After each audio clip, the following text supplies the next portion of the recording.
Akkam jirtu kabajamtoota daawwattoota Oromiyaa Miidiyaa Neetwork. Arra sagantaa addaa qabannee dhiyaanneerra. Sagantaa addaa arraa keessatti keessummaa nama kabajamaa qabsoo biyyattii keessattuu qabsoo hawaasa musliimaa Itoophiyaa keessatti nama beekamaa ta'e yeroo bara bulchiinsa EPRDF TPLF sana keessatti nama mana hidhaa keessatti ummata isaatiif dararamaa turee fi kan hundi keessan beektanu Ustaaz Ahmadiin Jabal waliin kan mari'annu ta'a.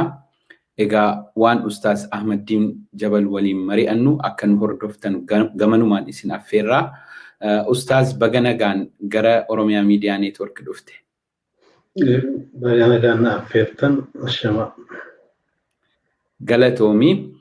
Kallattiidhaan garuma marii keenyaatti seennaa. Mee osoo qabxii bal'aa biroo keessa hin seenin dura amma gaa Itoophiyaa keessatti yeroo filannoo jedhameeti gara mootummaatiin himamaa jira.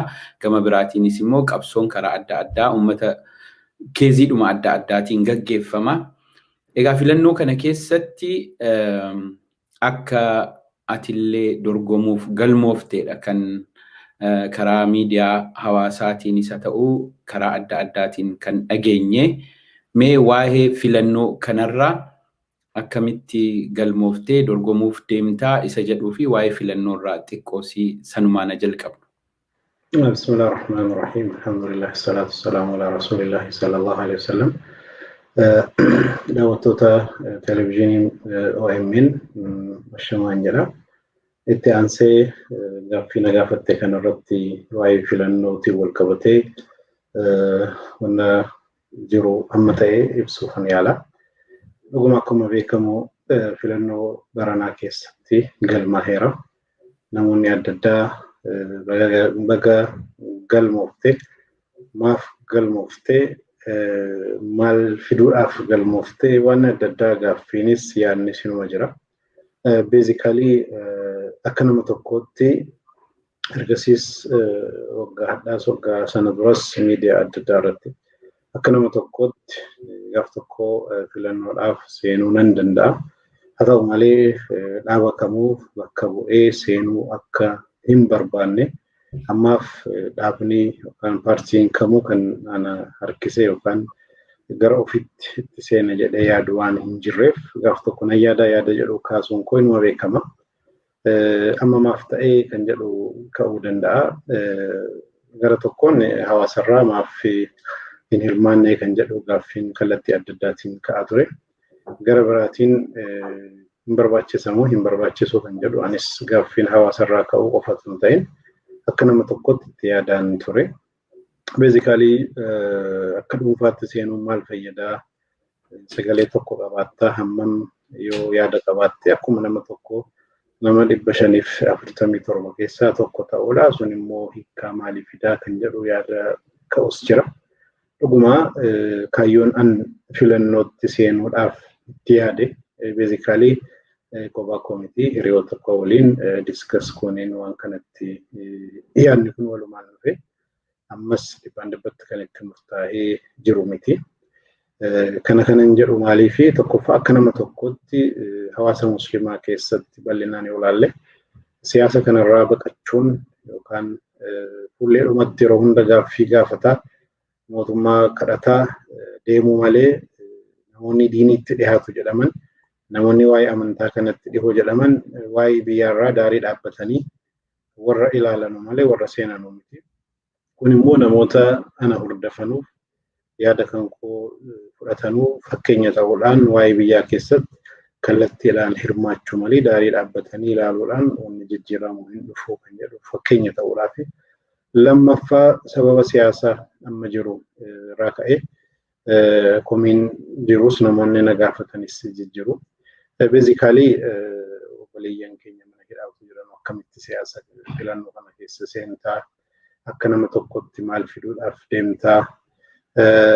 Legitimacy mootummaadhaaf kennuudhaaf deemtaa? Wanni akka kanaa adda addaa jira. Kulliin wanni namoonni yaada kaasan hundinuu yaada jiraati. Sirrii ta'us kan sirrii ta'uu dhabus jira akka yaadaatti. Bakka jara dhaabbatanii ilaalan irraa waan maddu. Ani immoo tokkoffaa sodaan qaba. Sodaan ani qabu siyaasa amma jiru kana keessatti namoonni hirmaataa jiran hedduun jara yoo laalle garee tokkoof ejjennoo tokko warra qabantu seenaa jiru. Kun immoo akka amantaattis akka hawaasaattis daarii dhaabbatanii ala dhaabbatanii sagalee dhageessisuun hamma bu'aa buusaa kan jedhu yaadaa ture. Lammaffaa sodaa jiru keessaa tokko konstitushinii yookaan heera biyyi kun ittiin bultu akka mangistii jijjiiruudhaaf yoo fedhiin yookaan sochiin jiraate ala dhaabbatanii ilaaluun hammam deemsisa. Kanaaf kana kan wal fakkaate dhugumaa obboleeyyan hidhamanii jiru. Wanni adda addaa gaaffii wanni ta'u jira. Kanumaa waliin garuu fakkeenyaaf yoo jijjiirraan konstitushinii jiraate impaktiinsaa, miidhaansaa yookaan faayidaansaa wanni dhufu keessatti waggaa 40-30-50 waan dhufuu danda'u jechuudha. Wanni tokko yoo dhalate warri hidhaa jiranus anaaf jeneraalii siyaasa jirurraa waa hundarraa ka'eetan fagoo waan turan natti hin fakkaatu. Filannoon immoo lamaan waggaa 5 kan turu. Kana hunda ilaaluudhaan yeroon isaa darbuu hin qabu. Seenuu dhiisuun koo ala yeroon itti dhiyaatee akkuma hiriyootaa waliin diskas goonee waan kana galmaahetti yeroo sana sinuma laallaa kan jedhu jeneraalii kanarraan hin galmaahee filannoodhaan wal qabatee hamma komanti godha. Okay, galatoome Ustaaz. Kanaan wal qabatee gaafii tokko qofa kan itti dabalu atuu kaafteetta tokkoffaa mootummaadhaan legitimeesii kennuudha galmaahunii kan jedhutu jira. Galmaahuu keessatti ulaagaa seerri konstitushiniin biyyattii yookaan heerri biyyattii karaa hayyamuun kan deemamaa jira. Walumaa galatti akkuma beekamu filannoon biyya keenyaa mootummaan dura bu'ee waan hunda murteeffateeti itti seenaara jedhamee amanama. Kanaafuu konsernii ati kaaftee wajjin dorgomuun kun bu'aa maalii fida? Dura bu'anii riizaaltiinsaa kan beekame jedhanii bakka adda addaatti hayyoonni nu dubbatu. Mee waan kana isiidhuma kanarratti kiliir akkanaa gootuu fi gara qabxii biraatti deecheena. Akka dhaabaatti warri hirmaatan hedduu jara yoo laallee mootummaa taanaa injifannee mootummaa naannoos haa ta'u bulchiinsa magaalaas haa ta'u biyya guutuu to'annaa jedhanii karoorfatanii deemu.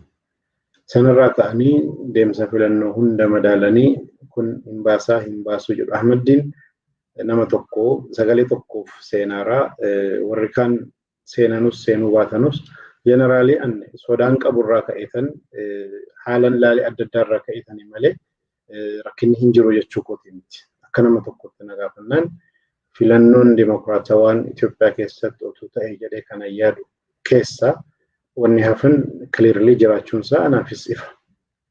Haa ta'u malee akkuma sila siin jedhe jeneraalii bakkaan irra dhaabbadhee waan kana ilaaleef hiriyootaa waliin wanni kun otuu akkanatti ilaallee kan jedhamu sababa sila kaafnerraa plus dhibbas ammatti filannoo kana keessa seenu gara tokkoon waggaa 3 darbee sababa adda addaatiif biiziin ture. Irra guddaansaa karoora jireenya an hojjechuu barbaadu waliin waan deemu miti. Gaaffiidhuma hawaasaatii rakkinuma hawaasaatii kan jedhu ammas yoon achi seenee waggaa 5 biizii ta'ee waa biraatiin deemuun qabamoo wannan akka jireenyaatti uummata kanaaf hawaasa kanaa hojjechuu barreessuu qabu irratti biizii ta'uu qabaa kan jedhu ammas gaaffii ta'ee lammanuu gidduu deemaa jira. Dhibbatti murtaa'ee nan seenaa yookaan hin seenuu jala hin geenye garuu guyyaa muraasa keessa waan tokkotti nan baha jedhe. Yaada alaa kulleen akka namaatti legitimeesii Ahmaddiin hin kennuun gaaffii ta'ee deemuu danda'a. Haa ta'u malee an seenuu kan koof yookaan seenuu dhiisuu kan koon legitimeesiin dhufu hammamii yookaan wanni hin dhufne hammamii kan jedhu kun akkuma ilaalcha namaatti adda adda ta'a.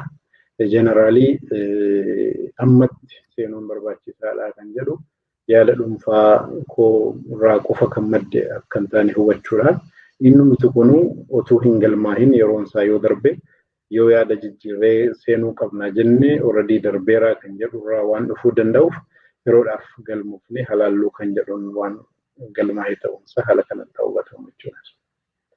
Okay, walumaa galatti dorgamuun kee ammallee hin beekamu. Yaa inuma galmoofte malee dhumarratti hafuus danda'a jechaadha. Generally discussion irran jira waan adda addaatiif alaa kulliin garuu mootummaa ta'uudhaaf deemaa hin jiru. Pilaas sagaleen an seenes dimokiraatawaa ta'es ta'uu baatus sodaarraa maddee ta'uusaa hubachuudhaan ani immoo akka dhuunfaatti generally wanni na sodaachisu otoo hin jiraanne ammatti seenuun koo sirrii miti jedheetan yaada. Sana kana yaadu waan hojjechuu qabu hedduu karoorfadhee waan hin jiruuf eegan mana hidhaatii bahee hedduun yeroo hedduun koos gaaffii hawaasaa fi hojii hawaasaa keessatti yeroo waan deemeef at least waggaa 3 baatii muraasni ammaan boodas gara sanatti biizii ta'ee wannaan karoorfataaru na jalaa deemuu hin qabu yaadni jedhu lammanuu waan gaalamaa jiru jechuudha. Hedduu galatoomi ustaaz gara qabxii itti aanutti ceenaa mee waa'ee haala Itoophiyaa walii gala jalqaba keessatti yeroo jijjiiramni dhufeera jedhamu bara 2018 muummichi ministeeraa yeroo aangoo qabatu wanni gaggaariin mul'atee ture hidhamtoonni siyaasaa gadhiifamanii turanii atillee mana hidhaa turte baatee jaarmiyoonni siyaasaa biyya alaa ta'anii qabsaa'aa turanillee gara biyyaatti seenanii akka bilisummaadhaan socho'an waayamamee fi ture wanni adda addaa wanni gaggaarii mul'atee ture. Sababa kanaafuu muummichi ministeeraas haa ta'u mootummaan bara 2018 aangoo qabatee mootummaa tiraansfoormeeshinii jedhamee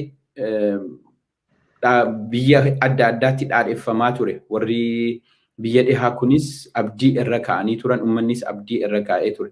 Boodarratti garuu wannichi jijjiiramaa gara hin taanetti adeemee waldhabbiidhaa lolaa Oromiyaa keessa yoo fudhannee command postiin naannoo Wallaggaaf Gujii keessatti osoo karaa paarlaamaatti hin himamin taasifame irratti uummanni hedduun miidhamee manni siin gubatee egaa lolatu gaggeeffamaa ture.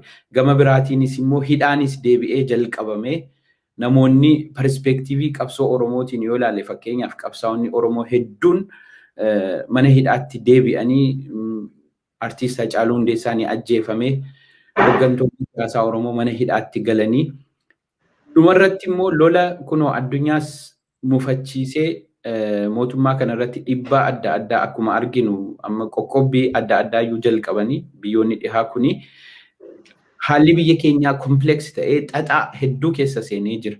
Mee egaa isa kana akkuma jalqabaa yaada jalqabaattiin kaasee akka Ustaaz Ahmadiin Jabalitti haalli siyaasaa Itoophiyaa maalirraa ka'ee amma immoo maal fakkaata Ustaaz? Bareeda inshallah. Dhugumatti wanni biyya keenya keessa jirtu nama gaddisiisa akka nama tokkotti. Maaliif hundi keenya iyyuu kana hin eegne kana caalaa waan bareedaa hawwine kaane. Warri mootummaarra jiranus kana waan eegannatti hin fakkaatu. Haa ta'u malee as geenye irraa ammatti maalirraa ta'ee kan jedhu kun akka nama tokkotti dhaabbadhee ilaallu mootummaa TPLF'n hoogganamu paartii EPRDF warra turan IHADEG warra jedhaman irratti qabsoon yeroo godhamu karaan jijjiirama fiduudhaaf filatamee karaa riifoormiiti. Mootummaan karaa adda addaatiin jijjiiramuu danda'a. Fonqolcha mootummaatiin jijjiiruun jira. Waraana bananii mootummaa jiru diiganii taayitaa qabachuun jira. Akkasumas immoo karaa warraaqsaatiin riivolushiniidhaan jijjiiruunis jira, riifoormiinis jira. Karaa filannoos jira jechuudha. Kana keessaa kan filatame beezikaalii warra kan irratti hojjetaa tureen kan hubadhutti riifoormiidha. Riifoormiin immoo isteeppii 4 yookaan sadarkaa 4 qaba. Inni tokkoffaa mootummaa jiru dirqisiisanii akka inni jijjiiramaaf harka kennuu jijjiirama uummanni barbaadu akka qeebalu gochuudhaaf hojii hojjetamu sadarkaan tokkoffaa. Sadarkaan lammaffaa eega jijjiiramaaf harka kennee as dhufee mataa mootummaa qabatanii deemuudha. Sadaffaa immoo faallaa jijjiiramaa faallaa riifoormii warra ta'an namootas haa ta'u seerotas haa ta'u hojmaatas haa ta'u karaarraa dabsuu yookaan jijjiiruudha. Afuraffaan immoo uummataaf dhaabaa adda addaa saba adda addaa amantaa adda addaa abdii itti horanii waan barbaadamu gara barbaadamu waan barbaadamu seeras haa ta'u hojmaatas haa ta'u nama taayitaatti fidus haa ta'u haala sanatti abdiidhaan fuudhanii deemuudha isteeppiin afuraffaa. Kana keessatti akkan hubadhutti yeroo hedduu biyya hedduu irratti waan dhalatutu biyya keenyattis dhalate. Yoo haqiiqaa ilaallee biyyi riivoolushiniidhaan deemanis warraaqsaan deemanis akkasumas immoo riiformiidhaan deemanis yeroo hedduu mootummaa jiru kuffisuu irratti walii galanii achiin booda garuu wallaluun waan jiru. Sababni isaa tokkoffaa waa sadi irratti madda sababni wanni kun dhalatuuf. Tokkoffaa mootummaa jiru faallaa keenyaa jedhanii sabaaf sablammoonni adda addaa Oromoo jedhi, Amaara jedhi, Muslima jedhi, Kiristaana jedhi, sabaaf sablammii adda addaa jedhi dhaaba warra meeshaadhaan deemus haa ta'u karaa nagaatiinis warri qabsaa hundinuu kanarratti walii galan kan jiru jijjiiruudha. Haa ta'u malee mootummaa akkamii barbaannaa kan jedhu irratti eega jijjiiramni kun dhufe mootummaa akkamii barbaannaa irratti keessattuu warra qabsoo kana godhaa ture irratti waliigalteen waan jiru natti hin fakkaatu. Mootummaa akkamii barbaanna yookiin waliigalanii waliigananii yookaan immoo waliigalteen hin jiru. Inni lammaffaa rakkina kan ta'ee jiru qabsoo akkanaa keessatti hawaasni hundinuu gumaata guddaa haa godhatu malee ummata irra caalaa qabsoo sana keessatti wareegama kaffale irra caalaa gaaffii kun deebisiisaa mirga kun kabachiisa jedhee adda durummaadhaan fuulduree qabsaa'ee gaaffiinsaa akkamitti deebi'aa kan jedhu irratti waliigalteerra waan gahame yookaan waliigalteerra gahanii wal gananii haa ta'u sun jara waliin jirutu beeka. Sadaffaa warri jijjiirama kana fiduudhaaf adda durummaadhaan fuulduree irratti qabsaa'aa turan eega mootummaan jijjiirame bakki kan koo eessaa kan jedhu irratti yeroo hedduu yoo dhugaadhaan walii galanii waliin qabsoo kana hin jalqabne gaafa bakki qabsoo sun irraa mootummaa diigamee taayitaatti dhufe wallaluun hin argama. Itoophiyaa keessattis kan argame kana natti fakkaata akka kootti kan ilaalcha dhuunfaa kooti. Fakkeenyaaf yeroo duraa riiformiin akka dhufu mootummaa jiru dirqisiisuu keessatti qabsoon akka hawaasa muslimaa bara 2004 sagaleen keenya haa dhagahamu jechuudhaan godhamaa turetti itti dabalatee booda qabsoo uummata Oromootu itti dhufe. Sana keessa sabaaf sablammiin adda addaa itti dabalamaa deemanus adda durummaadhaan kanatu fuuldureedhaan qabsaa'aa wareegama kaffalaa ture. Mootummaa darbe dirqisiisuu keessatti immoo sochii qeerroo yookaan sochii uummata Oromootu bal'aadha. Sanammoo kan hoogganaa ture ifaan ifatti obboleessa keenya Jawhar. Steeppiin tokkoffaa dirqisiisuu irratti upper hand yookaan sadarkaa guddaa kan qabu jara kana. Steeppiin lammaffaa mootummaa qabachuudha. Mootummaa jiru dirqisiisanii riiformiidhaaf harka kennisiisuun eega dhufeen booda mootummaa jiru mataasaa qabachuun steeppii lammaffaati jenne. Eenyutu mataasaa qabateen gaaffii kan ta'e jiru. Al tokko tokko warra ala jirutu qabata. Ala jiru fakkeenyaaf yoo ilaallee qabsoo biyya Iraan keessatti bara 1979tti godhame mootummaa Shah dirqisiisanii warraaqsaan taayitaarraa yeroo buusanu alaa dhufee mootummaa mataa kan qabate Khomeiniidha. Alaa dhufanii qabatan jechuudha. Al tokko tokko immoo keessa dhaaba keessa mootummaa keessa kan jiru dhufee qabata. Akka bara dargii yoo ilaallee dargaggoota qabsaa'an, baratoota qabsaa'an, Ihappaa, Ma'isoon dhaaba adda addaatu qabsaa'an garuu qabsoo sanatti fayyadamee taayitaa kana kan harkatti galfate dargiidha. Itoophiyaa keessattis yoo dhufne qabsoo godhame kana keessatti dhumarratti eenyutu mataa mootummaa qabatennaan haalli riiformiin jiru keessaa warraaqsaan kan garaagarummaa qabu riiformiin kanuma jiru irratti waan hanqate sirreessaa waan dabu karaarra dabuu qabu dabsaa kan sirraahu sirreessaa kan hanqate dabalaa deemu warraaqsi immoo hunda isaa xaraganii karaarraa kaasuudha haxaawanii balleessuudha. Karaan riiformii waan fudhatameef riiformii kana keessatti dhaaba keessa nama jirutu dhufee taayitaa qabata. Taayitaa kana kan qabate dhaaba keessa nama jiru jechuudha. Prime Minister Dr. Abiy. Yeroo kana ta'uu akka Suudaanii immoo Suudaanii amma jiru keessatti qabsoo uummanni godhee faallaa mootummaa Albashir deeme dhumarratti taayitaan qabatame eenyu qabatennaan warri alaa qabsaa'es warri mootummaa keessa tures waraanni waliin qooddatan jechuudha taayitaa. Alarraa keessa yookaan waliin kallattii kanarratti taayitaan ni qabatama. Kan Itoophiyaa kana ilaallaan tootaalii warra keessa jiru qabati. Kanarratti yeroo duraa akkuma beekamu warri alaa qabsaa'aa ture dhageettiidhaanis humnaanis dhiibbaa gochuudhaanis sadarkaa guddaa haa qabaatan malee eega wanni kun furmaata argate bakki kan koo eessa yookaan hammamiin dhagahamaa mootummaa keessatti hammam wannan jedhu hojiirra oolaa irratti yoo walii galteen hin jiraanne maaltu ta'e awutomaatikaalii dhiibbaan godhamee mootummaan jijjiirame qabsoon uummanni Oromoo godhaa ture qabsoon qeerroon godhaa ture qabsoon Jarri Jawaar godhaa ture mootummaa dhufe kana rikognaayiziin godha beekumtii hin kennamu hin kennuun gaaffii ta'ee fuuldura irratti dhufe akkuma beekamu fuuldureetti dhumarratti kennuun dhufe kennuu qofaa miti maal jedhee dubbate obboleessi keenya Dr. Abiy shufeeriidhaan raddaatiidha jedhee dubbate jechuudha. Kana jechuun maal inni tootaalii rikognaayiz godheera jechuudha. Rikognaayiz godheera jechuun parsantii 50 humna qabu dhageettii qabu paawarii qabu dabarsee kenneera jechuudha foormaali.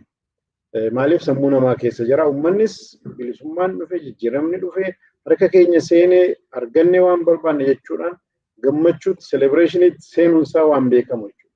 Haala kana keessatti awutomaatikaalii uummanni hedduun akkuma beekamu celebrate gochuutti warri ala jiru galuu gammachuu warri hidhaa jiru bahuu waan akkasiitti ture. As keessatti mootummaa akkamii barbaanne irratti walii galan immoo walii hin gallee gaaffiin aansilasiin jedhu tokkoffaa. Lammaffaa uummanni Oromoo qabsoo godhaa ture kana keessaa gaaffiinsa akkamiif yoomiin deebi'aa kan jedhu irratti walii galamee walii hin galamne. Sadaffaa bakki kan koo eessa dhageettiin an qabu eessa kan jedhu irratti walii galamee walii hin galamne yookaan walii galanii wal gananii kana jaratu beeka. Kun maal fidaa akkuma beekamu tootaalii jijjiiramni kun dhufe jedhamee yeroo gammachuutti seenamu paawariin dhufe tootaalii state paawariin gara Prime Minister Dr. Abiy seene gara kaaniin immoo obboleessi keenya Jawaar yookaan sochiin qeelloo ofishaalii garma barkumee keessatti kunoo dabarsinee kennine kan jedhuun sagantaa godhame irraa kaasee tootaalii wanni sun paawariin gara kana shift godheera. Haala kana keessatti mootummaan akkana ta'uu qaba jedhanii yaada gaafa kennan siyaasni gara kana deemuu qaba jedhamee gaafa yaada kennan biyyi kun akkana ta'uu qaba gaaffiin uummata Oromoo akkanatti deebi'uu qaba gaafa jedhamu nama paawarii qabu jira namni immoo an raddaatiidha jedhee of fudhate jira. Kana keessatti yoo walii galteen hin jiraanne yookaan immoo haala kanatti gaaffii uummataa hiiknaa yookaan haala kanatti rakkina kana hiiknaa kan jedhu waliin mari'atanii waliin haasa'anii yoo walii galuu hin dandeenye akka biyya hedduu irratti ta'e Egypt yoo fudhatte Mursii kuffisuu irratti Muhammad Al-Baradee Atomic Energy Director kan ture Amr Musa President Arab League kan ture hundumtuu walii galanii gaafa dhume sanatu siisiin taayitaa qabate hundinuu biyyaa baqate jechuudha. Realitiin waan argamu biyya hedduu irratti waan argamu. Kanaaf dubbiin kritikaalii mootummaa jiru mormoo qofa hin ta'in mootummaa akkamii finnaa waliigalamuun dirqama ta'a. Eega dhufee bakki kan koo eessaa irratti waliigaluun dirqama. Taayitaa qofa hin ta'in dhageettii irratti wannan jedhu dhagahamuu irratti waan akka kanaas rakkina fida. Gara biraatiin immoo taayitaan kan harkaa fuudhame yookaan dirqisiifamee paawarii irraa kan ari'ameetu jira. Sun immoo carraa jirutti fayyadamuun isaa waan ooluu miti. Maaliifi haala siyaasaa keessatti wanni deemu maalinni dura mootummaan kamuu paawarii qabachuudha humna qabachuudha yookaan mootummaa qabachuudha hojii inni dura hojjetu. Inni lammaffaa immoo nagaaf tasgabbii fidu. Sadaffaan immoo misooma hojiirra oolchu. Haala godhame keessatti qabsoo godhame keessatti mootummaa misooma keessa jiru biizii gochuudhaan dirqisiisuudhaan gara gaaffii nagaaf tasgabbiitti ajandaa kanatti gadi buusuun dhufe. Ala dubbiin hammaataa dhufe taayitaa turuu dhiisuun gaaffii keessa waan dhufeef ajandaan dhumaa nan turamuu hin turu jechuudhaan uummata hedduu dhume nama hedduutu ajjeefame waa meeqa ta'e komaandi poostiin dhufe waa hedduu ta'e jechuudha. Haaluma kana keessatti ala dhufuu amma immoo faallaa isaa deemuunis waan oolu miti jechuudha. Maaliif mootummaan misooma gaafa jedhu misooma akka an barbaadutti yoo hin finne yookaan gaaffiin an barbaadu yoo hin deebifne kan jedhuun sochiin godhamu adda addaa dhufa. Anaaf generaalii wanni ta'e kana As keessatti immoo yookiin walii galuu dhabu yookiin walii galanii wal ganu yookaan immoo clearly hundinuu sammuu jaraa keessatti kanatu ta'a jedhanii yaadaa garuu gadi baasanii kana barbaanna jedhanii otoo hin kaa'in akkasumas qabsoo godhameef sochii godhame keessatti kireeditiin kan kooti kan jedhuun walirraa saammachuurraa kaasee haala adda addaatiin wanni godhamu siyaasa keessatti haaraa miti. Akka ummataatti garuu kiraayisiin dhufeera. Akka ummataatti wareegamni kaffalameera. Akka ummataatti wanni barbaadame ta'eeraa jennaan mootummaa dabalatee hundinuu gaaffii deebiseera yookaan waan uummanni barbaadu godheera. Namni jedhee afaan guuttatee dubbatu waan jiru natti hin fakkaatu. Kana yaadni an qabu.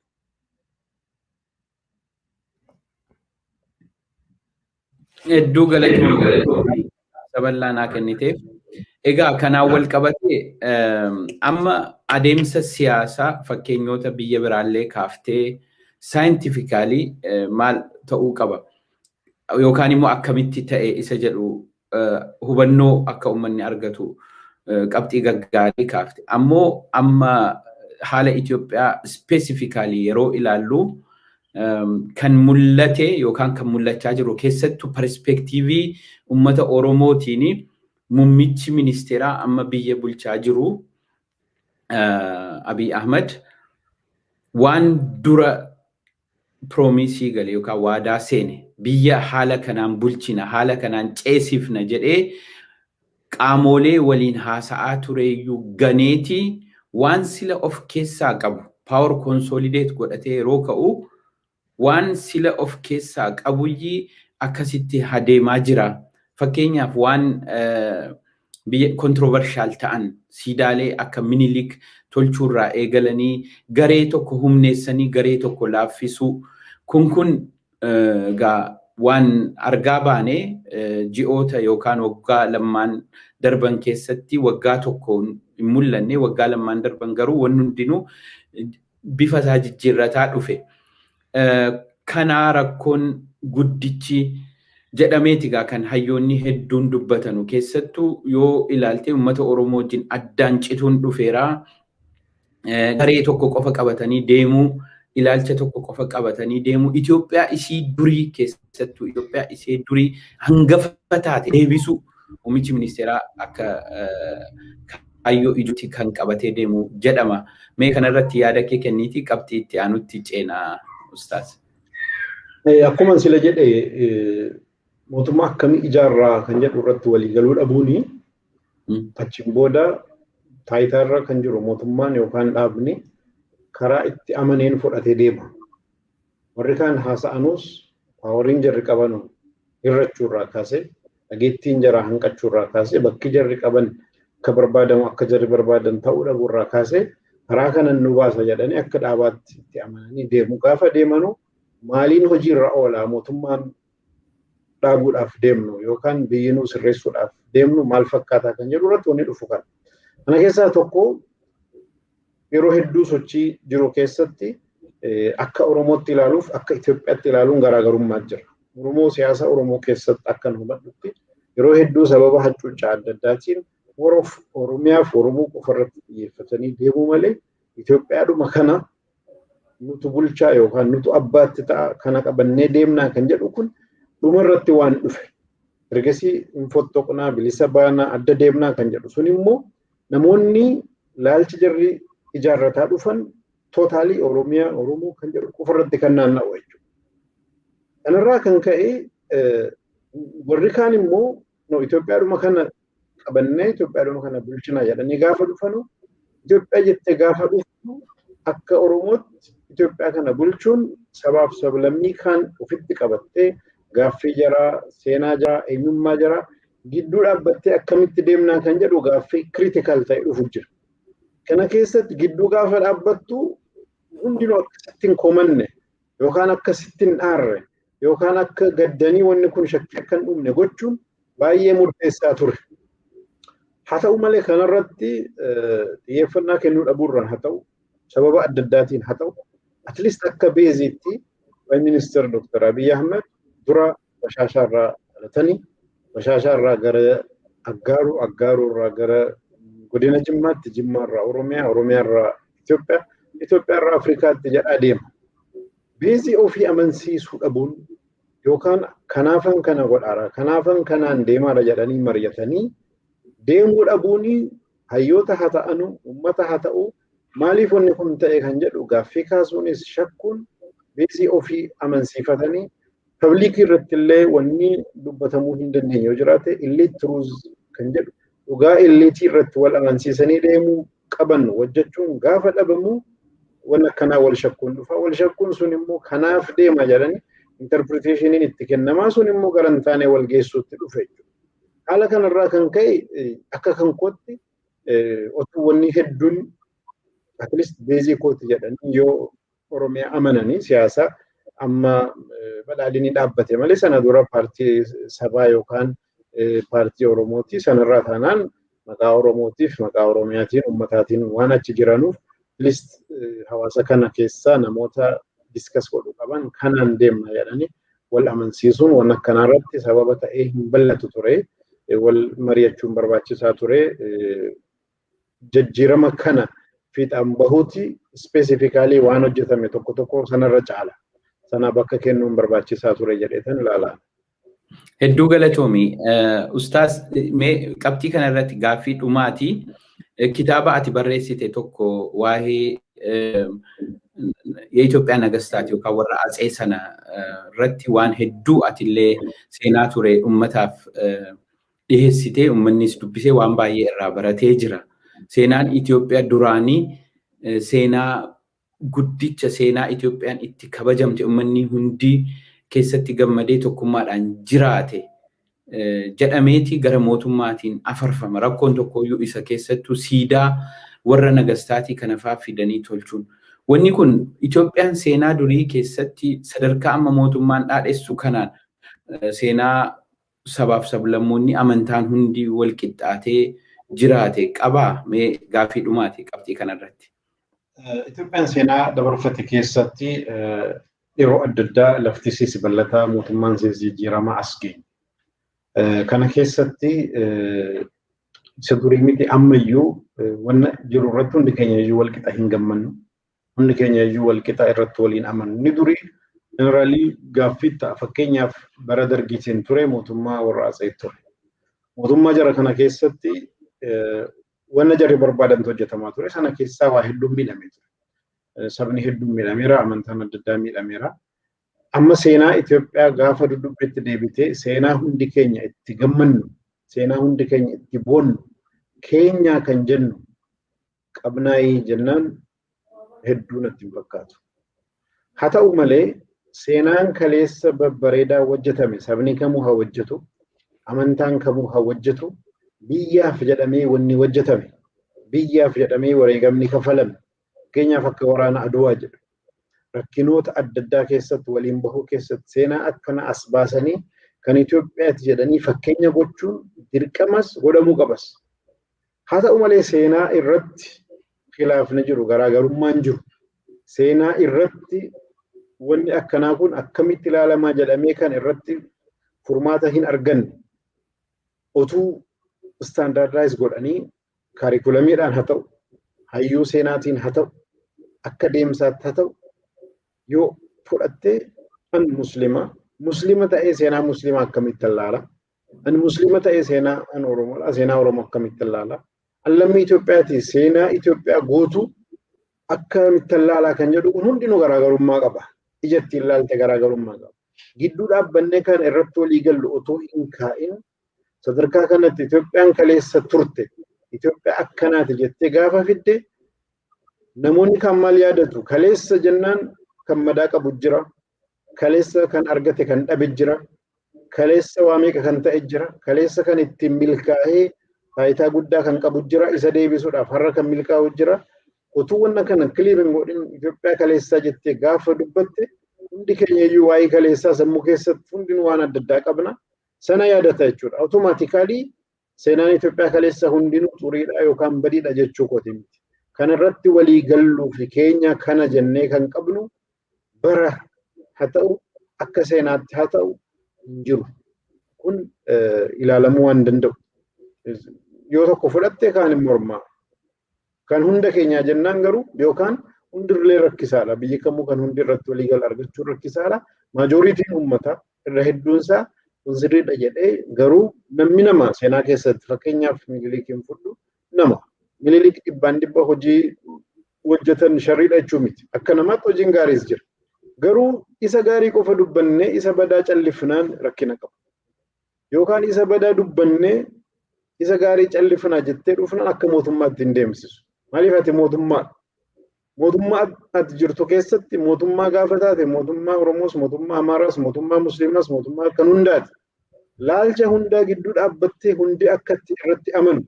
Inni dogoggora isaa himatu, muuziyeemitti haa mul'ifatu, badii irra qaqqabate haa himatu malee callisi jettee gaafa afaan ukkaamsuut yookaan waa'ee kana hin dubbatinaatti dhuftee rakkina qaba. Akkuma kanatti immoo waan kaleessa miidhamne keessatti kaleessa rakkina keessa seenye qofa boohaa waa'ee isaa dubbataa seenaa itti injifatamne ganamaa galgala yoo sana dubbanne nuufis hin fayyadu kunis biyyaafis hin fayyadu. Baalaansi godhamee akkamitti deemaa kan jedhu gaaffii ijoodha. Maaliif kaleessa waan jiru namni taayitaa har'a kan to'ate maal jedha sanaan tokko barreessaan George Orwell, those who control the present control the past. Those who control the past control the future. Warri taayitaa har'a harkaa qabatu kaleessa to'ataa jedha. Seenaan kaleessa akkanatti ta'uu qaba jedhanii biyyaa himuun, biyyaa kaa'uun, hawaasaa kaa'uun hin dhufa. Waan kaleessaa immoo akkana jettee kaa'uu jechuun maal jechuudha? Kana control gochuu jechuun maali? Barattoota miliyoona 30 mana barumsaa jiran kana seenaadha jettee waan ati irratti amante nama barsiifatte jechuudha. Kana amansiifatte jechuun maali? Kana barsiifatte jechuun ijoolleen kun kana sammuu keessatti qabatanii bor warri Itoophiyaa hoogganan biyya kana bulchan sadarkaa guddaa gahanu kanarra dhaabbatanii Itoophiyaan kaleessaa kana jedhanii waan ati barsiifte qabatanii waan deemanu borillee waan dhufa control goote jechuudha. Kanaafuu wanni akka kanaa kun baay'ee irratti dhaabbatame dibeet godhame biyyi kan akkamitti kana keessaa bahanii cehanii kan jedhu kun bal'inaan ilaalamuu qabaan jedha. Hedduu galatoome ustaaz mee gara qabii itti aanutti ceenaa. Egaa ati akkuma beekamu qabsoo hawaasa Musliima Itoophiyaa mirga hawaasni Musliima Itoophiyaa dhabe irratti kan uummanni si beeku sana qabsooftee mirga sana deebisuu irratti walqixxummaan amantaa akka jiraatu irrattidha kan si beeku. Mee waa'ee qabsoo kana amma maalirra jira jettee yaadda? Yeroo rakkoon bara EPRDF bara dargii sanaan duras kan ture har'a wanni wayyaa'ee jiramoo ammas rakkochi akkuma jirutti jira. Kanaan wal qabsiisee mirgi walqixxummaa sabaaf sablammootaa bakka hin kabajamnetti bakka Itoophiyaa keessatti dimookiraasiin hin jirretti kan amantaa qofa qabsaa'anii gonfachuun hin danda'ama. Warraan ka'a.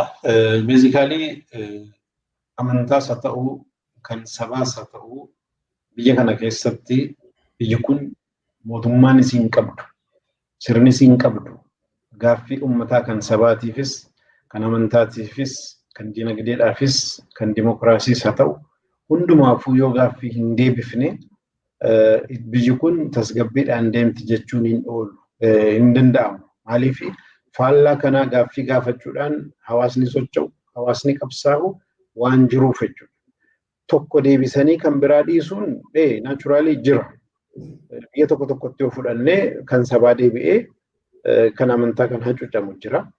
Akkasumas immoo kan dinagdee utuu hin deebi'in kan amantaa kan deebi'u jira. Haa ta'u malee yoo tokko hanqate biyyi kun dimookiraasii qabdi bilisummaa qabdi jechuu hin danda'amu.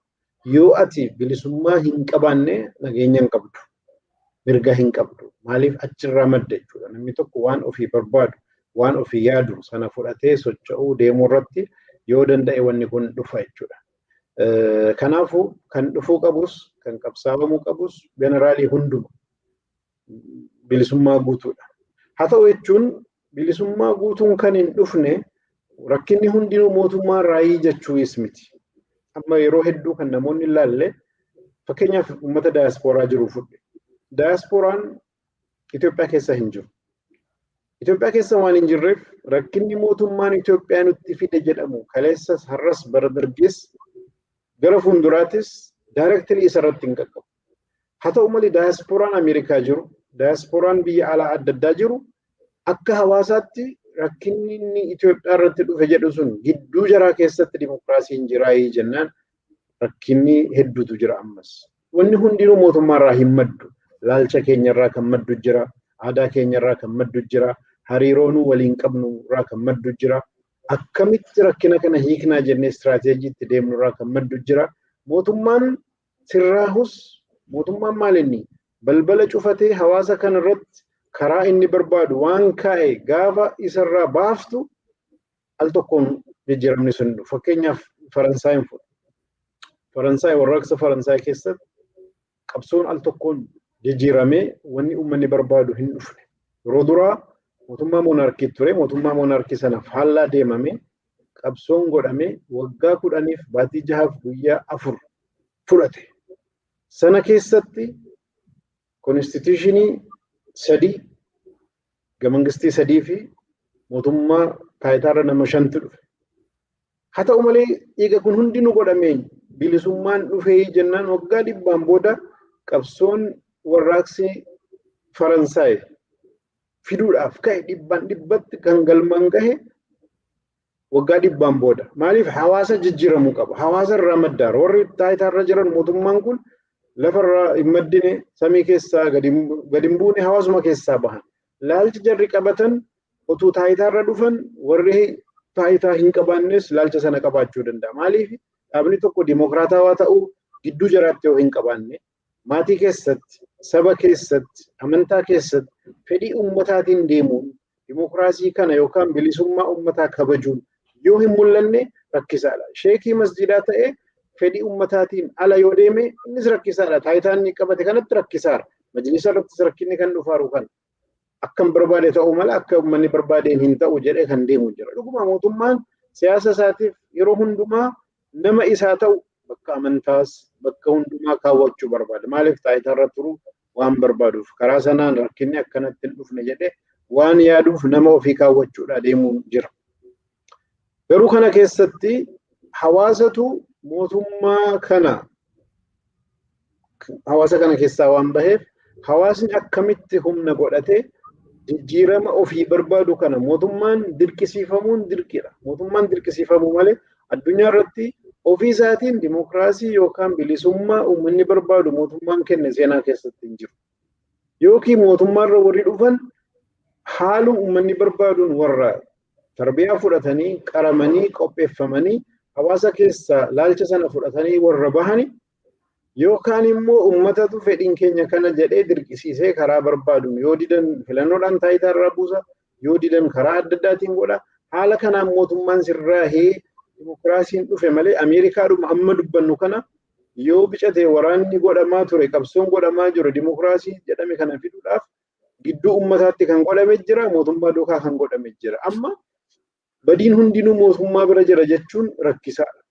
Garuu mootummaan badii isa guddaa fudhata. Maaliif isatu state power harkaa qaba. Biyya sirreessuu irratti yoo inni fedhii dhugaatiin ka'e murtii dhugaatiin murannoo dhugaatiin yoo ka'e eenyuun caalaa kan humna qabu kan jijjiirama fiduu danda'u kan waan barbaade hojjechuudhaaf humna qabu mootummaadha. Gaaffiin guddaan mootummaatti dhufa. Garuu warri kaan hin qabanu jechuu miti. Kana keessatti akka musliimaattis yoo ilaalle mootummaarraa rakkinoonni dhufan kaleessas kan hin hiikamne har'as kan hin hiikamne jiru. Akkasumas immoo gidduu musliimotaa, gidduu alimootaa, gidduu koree masjiidarraa kaasee taayitaa kana qabatanii taayitaa gadhiisuu diduun taayitaarra ta'anis waan uummanni barbaadu hojjechuu diduun praktikaalii waan lafarra jiru. Maaliin rakkinni majlisaa yoo jette warra taayitaa baatii 6 jedhameetti kennameetti hin gadhiisnu jedhee uummata jeeqaa. Sheekiidha. Eenyu mootummaa keessaa nama qabateetti ta'uu danda'a. Namni duddubbee jiru jiraachuu danda'a. Bakka biraarraa ta'uu danda'a. Hin jiru jedhee afaan guuttadheen dubbadhu. Wanni mallattoo mul'isus jira. Haa ta'u malee silaa jara abbootii amantaatii fedhii uummataatiin deemu. Amantaa islaamummaa keessatti imaama masjidaa namni tokko fedhii uummataatiin ala yoo ta'e jedhan Rasuula Rabbii sallallahu alaihi wasallam salaanni isaa irraa hin qeebalamuu jedhan. Imaama masjidaallee uummanni jaallachuu qaba. Nama naan salaat baluu ta'uu qaba jedhee uummanni fedhi. Kana beekaa yoo taayitaadhaaf deemanii maqaa barbaaditti kenni faallaa uummataa warra deemantu dhufa. Kana keessatti gaaffiin hin hiikamne kan qabsoo barbaadu, kan sirraahuu barbaadu, kan itti hojjetamuu barbaadu jira karaa hedduudha. Seerri majlisni paarlamaadhaan akka hundeeffamu godhame malee piraaktikaali majlisni paarlamaadhaan hundeeffame sun fagoo jira ammallee hojiirra hin oolle. Wanni uummanni barbaade hin arganne. Ammas mootummaan keessa akka barbaadan akkuma ala darbee mul'ate ulamoonni gaafa wal gahanii poolisiin dhaqee teeknikii gidduu seenee waan hin barbaadu hojjedhaa jedhee ammas jira. Garan barbaadutti fudhee deemaan jira waan ifa jiru jechuudha. Qabsoo dheeraa barbaada. Qabsoon kun gidduu musliimotaattis mootummaa duukaas haa ta'u amantaa biraarraas namni harka as hiixatee jara kana to'achuu barbaannaa caasaa qabnuun jedhee waan hunda to'achuu qabnaa jedhee warra deemu keessaa wanni dudubbeetti hambisuudha. Rakkinni kun akka hin hiikamne fedhii kan qabu, intarestii kan qabu, amantaa biraarraas jira tiimiin kana qabachuu dudubbeetti hambisuudha deemu. Kana hunda hojii barbaadaa hiikameera jedhee wannan dubbadhu bira hin geenye jechuudha. Hedduu galatoomi Ustaaz. Mee qabxii kana keessaa utuu hin bahin gaaffiin amma kaasee gaaffii baay'eedhaaf deebii kenniteetta. Ammoo wanni amma meejar ta'e tokko rakkoo Itoophiyaa keessatti amma mul'atu hundaaf itti gaafatamummaa isa guddaa isa jalqabaa kan qabu mootummaa jedhamee kan amanamu fakkeenyaa fi waan tokko yoon sii kaase yuunivarsiitii Jimmaa gaafa barattoonni eebbifamanuu gurbaa Mahammad Diksisoo jedhamu waanuma mootummaan heera isaatiin waanuma muummichi ministeeraa godhaa isinii finneerra mirga jedhee dubbate. Justice for Hacaaluu Hundeessaa, Free Jawaar Mohammed and all political prisoners kan jedhu dubbate qofaaf qabamee mana hidhaatti dararamee achiin booda manni murtii yeroo 3 akka gadhiifamu murteessee fi ammas mootummaan gadhiisuu didee kana mootummaan quba qaba. Kaabineen muummicha ministeeraa quba qaba. Hin gadhiifamne ammas mana hidhaa keessatti dararamaa jira. Kan biraa hidhamtoonni gurguddoon bebbeekamoon seerri biyyi seeraan bulti jedhamu keessatti manni murtii gadhiisee mootummaan biyya bulchaa jiru, paartiin biyya bulchaa jiru gadinniisu karaa humna tikaatiin deebisee ukkaamsee tokko tokko bakka geeffaman illee hin beekamu. Seera koronaa yoo haa fudhannu. Seerri koronaa gaafa qaamni biraa wal gahu dhorkaadha. Yeroo irreechaa, yeroo waan biraa dhorkaadha. Gaafa paartiin mootummaa walgahii qabaatu waan inni itti amanu irratti garuu hayyamamaadha. Walumaa galatti kaniin akka fakkeenyaatti kaase kuni rakkoowwan gurguddoon filannoo dabarsuu haa ta'u yeroo dabarsu yeroo mootummaan barbaadu hin dabarfata yeroo mootummaan barbaadu moo hin godhamu. Kuni rakkoo amma kompleksitii Itoophiyaa keessatti mul'atu guddatee sadarkaa kanaan gahe itti gaafatamummaan mootummaatii fi rakkoon amma ati kakkaafte hawaasa jidduutti, civic society jidduutti, bulchiinsa keessatti uumaman kuni hagas mara rakkoo kanaan nu gahu. Rakkoo amma bira geenye kan nu qaqqabsiisee mootummaan waan godhuudha jedhameeti kan egaa yeroo baay'ee xiinxalamuusi akkasitti yaadama. Kanaan wal qabsiisee waan tokko qofa namootiin tokko tokko mootummaa keessa jiranullee nuti kaayoo qabna. Kaayoon keenya mootummaa ofii leegaasii fakkeenyaaf leegaasii Atsee Minilik fa'aa deebisuudhaaf hojjechaa jirra jedhanii warra achi Prime Minister Office irraa dubbatan jiru. Kanaaf adeemsa amma ati dubbatte yeroo ilaallu haalli Itoophiyaa qabatamaa sanaa wajjin xiqqoosii adda hin ta'u jechuudhumaaf ani Ustaaz dhiifama. Basically wannan sila jedhe rakkina jiru hunda mootummaatti kennine mootummaan gaafa jijjiiramu rakkinni sun lafa jira. Kaleessa wannan hundaa TPLF jedhaa turre har'a TPLF hin jiru. Warri fakkeenya warra daayaspooraas kanan jedhee daayasporaan Ameerikaa keessatti mootummaa Ameerikaatiin bulaaru seera sanaan bulaaru garuu rakkinni as jiru hedduun jara biras jira. Rakkinni hedduun sammuu keenya keessa jira, mataa keenya keessa jira, aadaa keenya keessa, eenyummaa keenya keessa jira. Ofii jijjiiramuu qabna, mootummaa qofaa miti kan jijjiiramuu qabu kan jedhuun xiyyeeffadhee ilaaluu barbaade malee gaaffii inni guddaan maqaa ummataatiin taayitaa qabate, maqaa ummataatiin state power kana sochoosaara, waan isin barbaadan nan fida jedhee achi jira. Deemee wanni hedduun isaa mootummaa ormaatti itti gaafatama. Clear. Fakkeenyaaf kan ati fakkeenya kaastee barattaa Yuunivarsiitii Jimmaa Mahammad Diksis kun mana murtiitu dhiyaachuun qabu ture.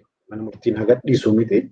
Kana dubbachuun dimokiraasii dhugaadhaaf finna jedhee warri yaadu waan mootummaan barbaadu dubbachuun mirgaa miti. Mootummaan immoo si kafalee si dubbachiisa, si gargaaree dubbadhu jedha, miidiyaa si kennaa. Mootummaan tokko dimokiraatawaadha kan jedhamu waan mootummaan hin barbaanne gaafa dubbattee callisee si ilaale. Waan inni hin barbaanne kanaan madaalama malee waan mootummaan barbaadu laayiniin inni sii kenne sararaan inni sii kenne keessa dhaabbattee dubbannaan sun immoo waan inni barbaade yookaan waan inni sii eeyyame hojjetaa. Akka seeraatti hamma beekutti seera Itoophiyaa keessatti wanni mucaan sun hojjete seera kanaan dogoggora kanan jedhu kanan beeku hin jiru. Akka bilisummaatti ilaallaan namni tokko utuu Ameerikaa ta'e hin hidhama, utuu biyya alaa ta'e hin hidhama. Warra biyya dimokiraasii hin jirre biyya wanni mootummaan barbaadu uummata ol ta'e biyya jirutti malee akka keessattummoo Dr. Abiy paarlaamaa biratti waa hedduu dubbatanii kaleessa wanni durbee dabarfate hundi isaa akka mootummaatti shororkeessummaa keenya kan mootummaatti jedhanii eega sun dubbatanii waan akkana argamnaan clearly badii ta'ee itti gaafatamuunis waan ooluu miti jarris jechuudha. Waan akka kanaa dhuguma rakkinoota jiran kompleksii gochuun isaa waan ooluu miti. Waan jiru irratti daddabalamuun isaa waan ooluu miti. Waan akka kanaa gaaffii ta'ee deemuun isaa yookaan hawaasni kun akka abdii kutatu akka garantaan deemu irratti yookaan karaa nagaatiin wanni kun furmaatiin argatu jedhe yoo amaname gara sanatti waan dhibu ta'uun isaa ifaadha. Ammas biyyi keenya haalli keessa jirtu hedduun isaa furmaanni hedduun isaa mootummaa bira jira. Mootummaa bira qofas miti warri kaanis dhugaadhaan karaa deemnu kanaan rakkina uummata keenya hin hiiknaayi. Maalirratti hundi keenya yoo wanni ittiin abdii godhaa turre sun akkamitti karaarraa maqnee as geenya kan jedhu hundinuu dhaabbatee ilaaluu qaba. Mootummaanis karaa inni ittiin deemeen as geenyeerra. As gahuun keenya immoo bakka nuu gaafa duraa sana dubbanne yookaan hawwine bakka barbaannu sanaa miti. Maaliin kana keessaa baanaa jedhanii ilaaluun barbaachisaadha. Bakka balbala boolla keessa seenne bahuudhaaf karaa kamiin seenne kan jedhu sana yoo hin laalle rakkisaa ta'a jechuudha. Kanaafuu kana keessaa bahuudhaaf hojii hedduu barbaada. Dhaabbatanii yaaduu barbaada. Miira keessaa bahuu barbaachisa. Miiraawwan jiru miti. Waan akka kanaa nu arrabsanii akkana nu godhanii akkana jedhanii namoonni tokko taayitaarra warra jiran emotionally namoota social media irra jiran yookaan warra mormitoota irra kana nu jedhanii hojii waa hedduu wanni jedhan jiru. Amma siyaasa keessa seennaa dhibbatti maqaa ummataatiin jirta kan kabajamtees state power irrattis kan murteessaa jireenya ummataa irratti dinagdee ummataa irratti barumsa ummataa irra waa hunda irratti gaafa murteessitu ummanni sun waan ati hojjette dhibba hin jaallataa miti. Gaaffii qabaachuu danda'a sirrii miti jedhee deemuu danda'a waan nama miidhu gaafa hojjette wanni si miidhu dhufuunsaa waan oolu miti. Maaliif action free action jiraachuu waan oolu miti. Garuu kan akka dubbachuu fakkeenyaaf kan Muhammad kaaftee wanni akka kanaa at least mootummaan waan akkasii irratti yoo obsine maal irratti obsaa kan jedhu kun clearly gaaffii ta'ee mootummaatti dhufuunsaa waan oolu miti. Manni murtii immoo yoo hin kabajamne manni murtii yoo humna hin arganne eenyu irratti gidduu dhaabbatee rakkina keenya eenyu hiikaa kan jedhu kun gaaffii guddaa ta'ee kan hawaasa keessattis haa ta'u addunyaa birattis haa ta'u bakka adda addaattis manni murtii keessa warra jiran gadhiisaa jennaan poolisiin gaafa didu yookaan tikni gaafa didu kaleessa kan ta'aa ture kana akkamitti as dhufne kan jedhu kun riiformiin barbaadame sun at least bakka kanarratti ni argamne. Dhuguma manni murtii tokko gadhiiseennaan oliyyannoodhaan deemuun inuma jira. Bakka abbaan alangaa yookaan mootummaan manni murtii sun gadhiisuu irratti hin amanne kanaafuu oliyyate. Garuu utuu oliyyannoodhaan hin ta'in yookaan karaa adda addaatiin yoo ta'ee dhufe seenaa birattis wanni har'a keessa jiru hunda barfata hundinuu. Akka ummataattis ummanni waan garaadhaa qabu baasee waan hin dubbanneef nu duuka jiraachuunis rakkisaadha. Gara mormitootaatiinis warri faallaa mootummaa jiru hedduun isaas waan miidiyaadhaan dubbanneef yookaan sooshaal miidiyaadhaan haa ta'u miidiyaa ministiriimiin haa ta'u yookaan akka dhaabaatti wanna nu maqaa ummataatiin sabaafis haa ta'u amantaadhaafis haa ta'u ummata bal'aadhaafis wanni nu furmaata jennee karaadha jennee dubbanne finne hundinuu fudhatama qaba jedhee uummanni nu duuka jira wanni an jedhe hundinuu gaaffii an kaase hundinuu gaaffii ummataatii jedhanii dhibbas jara muranii deemuunis rakkisaadha maaliif ilaalchi hedduudha intarastiinis hedduudha kompileeks jechuudha hawaasni haala kanatti hubatamuu qabaan jedha.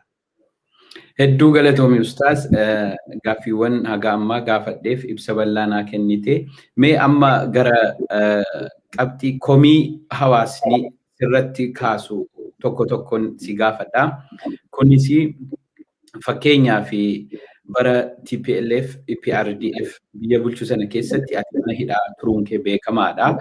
Uummataa fi koree warra furmaata barbaadanu wajjin hidhamtee dararaa hedduu hundooma ati warra dheeraa hidhame keessaa tokko. Yeroo sanatti namootiin hedduun ganamaa galgala siif akka ati gadhiifamtu qabsaawaa turanii fakkeenyaa fi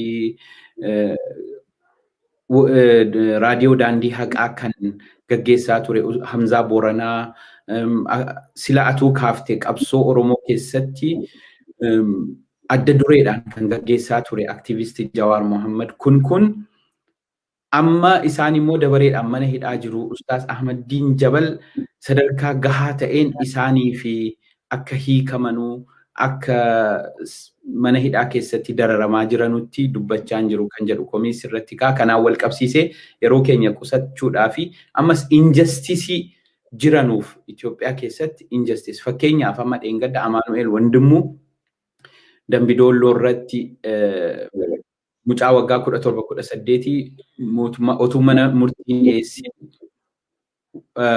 abbaa torbeeti jedhanii abbaa torbee jechuun qaama shanii abaawoti jedhanii rashananii kun immoo ofii isaaniitiif amananii karaa sooshaal miidiyaa mootummaa nu gadhiiseera.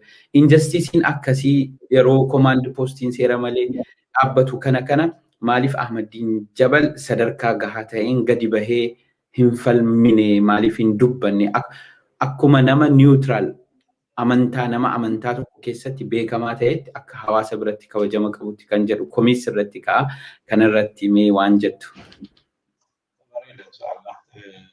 Gaaffiin akka kanaa komiinis jira waa lamarraa madda tokko maaf kana godhee kan jedhu narraa sababa isaa baruu dhabuudha. Lammaffaa wannan godheef wannan godhaa jiru baruu dhabuunis waan kana fidaa jeneraalii wannan kaasuu asirratti maaliin dhuguma namoonni mana hidhaa jiran beekamaadha. Hamzaa Booranaa dabalatee obboleessa keenya Jawaar Mohammad dabalatee namoonni hedduun mana hidhaa jiru kun ifa. Kanuma waliin wanni kun maaf ta'e jedhanii namoota adda addaa irratti maaf hin dubbanneedha.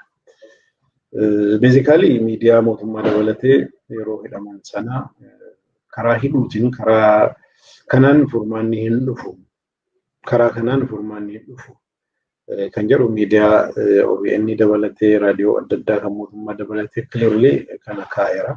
Sana qofaa miti namoota taayitaarra jiran kana arguu danda'es karaan kun boolla keessa hin baane keessa isin galcha.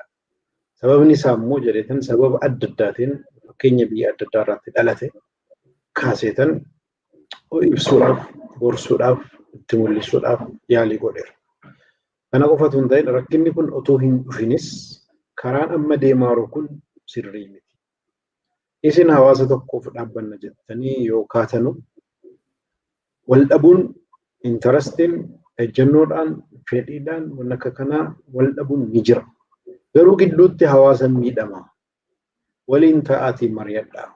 Humnicha ministeeraa dabalate beellama qabadheetan waggaa hadhaa sa'aatii tokkoof walakkaa kan ta'u karaa kanaan deemuun sirrii miti.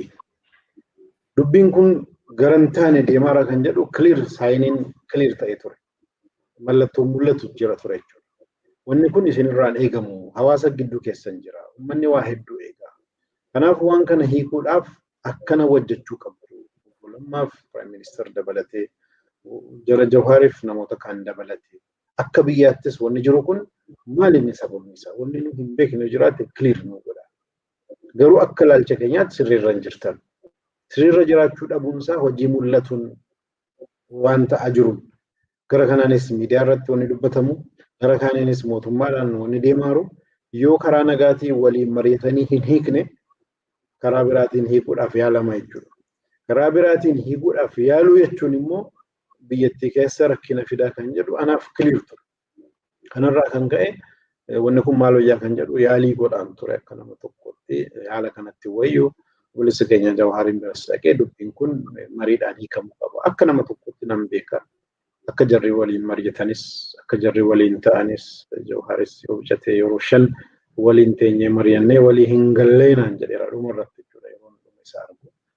So sana jechuun maal jechuudha siyaasa keessatti ija siyaasaatiin amma ija amantaatiin miti. Ija siyaasaatiin yoo ilaalte namoonni siyaasa keessa jiran yoo walii hin galle walii galuu qofaa miti. Walii galuu dhabuudhaan wal bira deemuun karaan danda'amu jira. Karaan immoo hin dandeenyu jedhanii gaafa amanan walitti deeman maqaa wal balleessuurraa mana hidhaa darbuurraa wal komachuurraa mormitoota haa ta'u mootummaa haa ta'u seenaa keessatti wanni dabarfate uummanni hundinuu gareen hundinuu garee siyaasaati. Waan uummatatti hime beeka malee clearly waan jarriitti jiranuuf waan waliin qabanu ifaan ifatti hin beeku. Gidduutti garuu uummatatu miidhama. Uummanni kun yeroo dheeraa qabsaa'eera miidhameera uummata kanaaf yaada yaalii godhama. Egaa jarri kun hidhamanis akka Itoophiyaatti rakkinni kun haala kanaan eessa nu geessamee dhaabbata ilaala. Sin rakkanneeti akkana taaneeti jedhanii excuse adda addaa wanni ka'u jira. Haa ta'u akka rakkattan garuu eessa nu geessa wanni kun akka siyaasaatti eessa nu geessa. Maaliin kana keessaa baana kan jedhu dhaabbata ilaalaa kan jedhu namootaan arguu danda'u muummicha ministeeraan ala namootaan arguu danda'e egaa wanni kun ta'e hedduu jira. Rakkinni kun akka biyyaattis rakkina hedduu jira. Walii galanii wal bira dhaabbatanii rakkina Itoophiyaa hiikuun waggaa dheeraa fudhata. Rakkina bara hedduu wal keessatti tuulamaa kuufamaa dhufetu jira. Wal dhabanii walitti duulanii walitti bobba'anii wal arrabsanii uummata walitti dammaqsanii deemnaan ittuu uummatatu gidduudhaa dhabaa kan jedhu kana ifaan ifatti hubachiisuudhaaf yaalii godheera. Kun immoo namoonni hundinuu fakkeenyaaf gaafa mana hidhaa ture publicly warra dubbatu jira. Gara biraatiin jaarsummaa jedhee kan deemu jira. Gara biraatiin dubbachuu qofaa miti mootummaa kana harka micciirree dirqisiifnee riifoormii finnaa jedhee yookaan buufnaa jedhee kan deemu jira.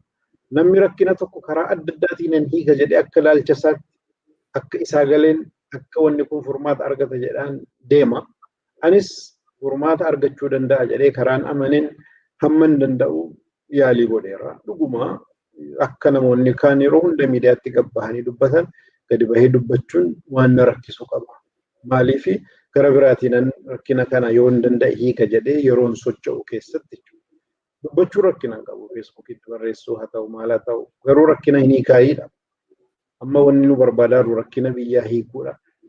Waan hanqate yookaan bakka keessa seenne keessa hawaasa baasuudha. Kanaaf yaaliin adda addaa gara biraatiin godhaa ture. Kana ifatti bahee wannan hin dubbanne. Har'as kan dubbachuu hin dandeenye, ergasiis kan dubbachuu hin dandeenye wanni akka kana jira. Kanarraa kan ka'e namni kana hin hubanne maaf wanni kun ta'e maaf isin bakka isin eegnetti dhabne jedhee kompleenii yookaan komiin qabaachuu danda'a. Kanarratti dhuguma bakka anaa qaban irraa ka'anii sadarkaa yookaan kabaja jarri qaban irraa ka'anii waan akkasii maaf ta'e jedhanii yaadanii kana yaaduun jaraarratti komii hin qabu. Garuu jeneraalii hundi keenya iyyuu booksii tokko keessatti saaxina tokko keessatti karaa tokko irratti dhaabbachuun nurraa hin eegama jedhee waan ani yaanneef karaa ani immoo furmaata qaba jedhuun yaalaan ture jechuudha. Deebiin an qabu kana. Hedduu galatoomii Ustaaz. Hedduu galatoomii Ustaaz. Amma kan dhumaa qofa si gaafadhee sagantaa keenya xumurraa. Kunis tokko rooliin yookaan immoo gaheen abbootii amantaaf abbootii gadaa siyaasa biyya keenya keessatti maal fakkaachuu qaba? Mootummaatti maxxananii mootummaadhaaf waan godhu hunda akka waan sirrii ta'etti fakkeessu mormituus ta'anii waan hunda mootummaa mormuu akka hin taane ifa galaadha. Kanaaf gaheen warra abbootii amantaa ustaazotas abbootii gadaa sigaa maal ta'uu qaba isa jedhu akka hubannootti dhaamsaa fi dhaamsa xumuraa immoo waan hafeera jettu daawwattoota keenyaafis uummata biyyaatiifis waan dhaamtu yoo qabaatte kanumaan goolabna. Namoonni tokko tokko kan hin hubanneetu jira asirratti. Namoonni tokko tokko maal yaadu gaafa jarri mootummaadhaan mormanii yookaan mootummaarra gaaffii kaasanii mootummaa kana biratti argamuu hin qabdu, mul'achuu hin qabdu jedhanii kompileen kan godhatu jiru. Jarri kun maal dogoggaruu xalaata jaraaf namni ta'e hundinuu siifis xalaata ta'uu qaba, balaaleffachuu qabda, faallaa deemuu qabda jedhanii ilaaluurraa. Wanni kun haala kanatti ilaalamuu hin qabu. Fakkeenyaaf abbootii amantaa fudhu, abbootii gadaa fudhu, jaarsa biyyaa fudhu. Yoo jarri dhaqanii amantaadhaan golgafatanii mootummaan waan jedhu hunda dhuguma jedhanii harka dhahaniif badii guddaatu dhufa. Warra mormitootaas abbaa gadaa haa ta'an, abbootii amantaa haa ta'an, biyya keessaa jiraatan, biyya alaa haa jiraatan, waan hunda irratti mootummaa mormuudhaan yoo maqaa amantaaf gadaan jaarsa biyyaatiin yoo deemanis rakkina. Maaliif jaarsa dhabuu dhufa. Abbaa amantummaa sana rikogniishinii dhabuu dhufa. Biyya keessatti mootummaan kana yookaan mootummaa dargii, mootummaa dhufu keessatti abbootiin amantaaf abbootiin gadaa waan adda addaa irratti waan walii hojjetan qabu. Dhukkuba biyya koronaa irratti uummata hubachiisuu haa ta'u, araara buusuu keessatti haa ta'u, waan adda addaa irratti waan jarrirraa roolii jarrirraa eegamu irratti bahuun waan argamu. Al tokko tokko fakkeenyaaf biqiltuu dhaabuu irratti koree taatee seenuu dandeessa, abbootiin gadaa dhufanii seenu. Dhaabni tokko yookaan gareen tokko mootummaan kun diigamuu qaba jedhee fudhatama waan hin qabanneef akkamitti biqiltuu dhaabuu irratti argamte jedhee kan kompileen godhu jira. Kun anaaf sirrii miti. Jarri waan jara amansiise karaa humnaan diigna jedhanii deemuun jaraa ejjennoo jaraati. Waan jarritti amananii konsekwensiis haa ta'u deemsi sunis kan jaraati. Abbaan gadaa tokko garuu yookaan abbaan amantaa tokko, ustaaziin tokko, sheekiin tokko dhibbaan dhibbatti sarara gareen tokko dhaabni tokko kaa'eef deemuun sirrii miti. Akkasuma mootummaanis sarara mootummaan jaraa kaa'e qofaanis deemuunis sirrii miti. Maaliif mootummaan yoo dandeesse ati waan inni barbaadu hunda jalaa fudhattee deemtee fi waan hunda isa fakkaatu akkasii isaa hojjetu barbaadu.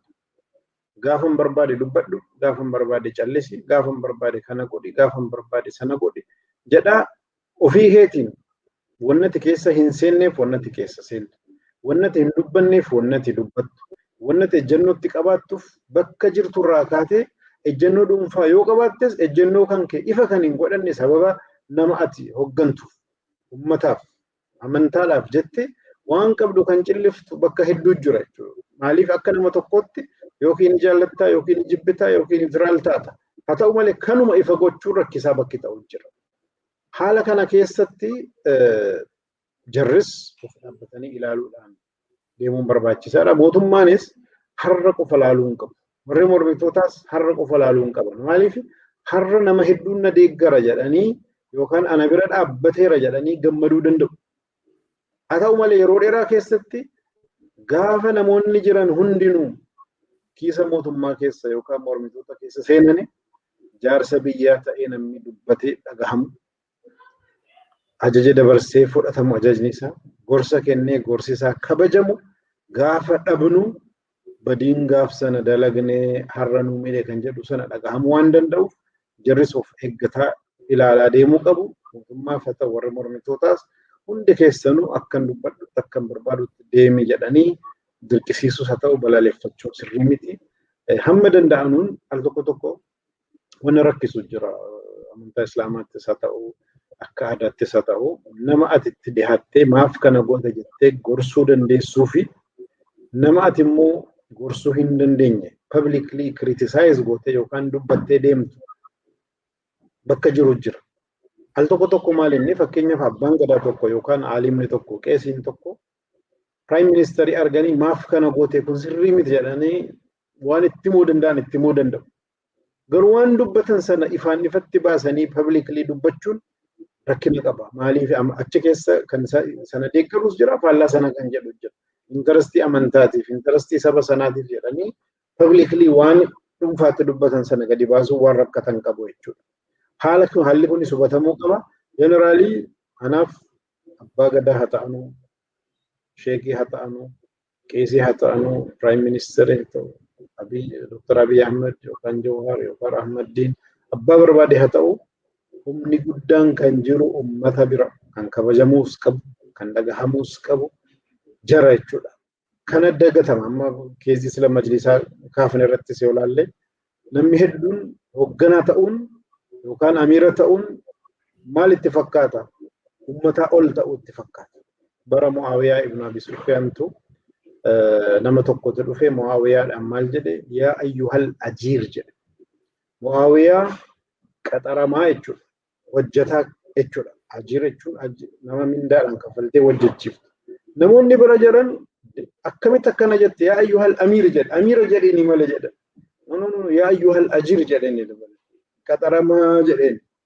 Muawiyaan maal jedhee dhiisaanii waan inni dubbatu ni beeka inni sirriidha. Faayidaan namni jiru qaxaramaa ummataati. Ummata qaxarate achi kaa'e. Yoo ija sanaan ummannis mootummaa hin laalle, mootummaanis ija sanaan yoo of hin laalle an amiira waan an barbaade dalagaa waan an barbaade dubbadha gaafa jettee ati ummataa ol of laalte majlisnis ni bada, kiristaanis ni bada, abbaan gadaas caasaa isaa balleessaa, mootummaanis caasaa mootummaa balleessaa. Humni guddaa kan qabu ummatatu kabajamuu qaba, dhagahamuu qaba, bakka kan qabaachuu qabu ummata jechuudha. Dhaamsi an qabu kan. Hedduu galatoomii Ustaaz Ahmadiin Jabal. Egaa daawwattoota keenya marii Ustaaz Ahmadiin Jabal wajjin qabannee dhihaannee kanaan xumuramaa kan sagantaa kana qopheessee dhiheesse ana Abduu Qaadir Abbaa Jabalee. Hanga ammaa nu daawwachuu keessaniif hedduu galatoomaan isinidha. Sagantaalee OMN kabiroos asumaan akka daawwattan isin affeera.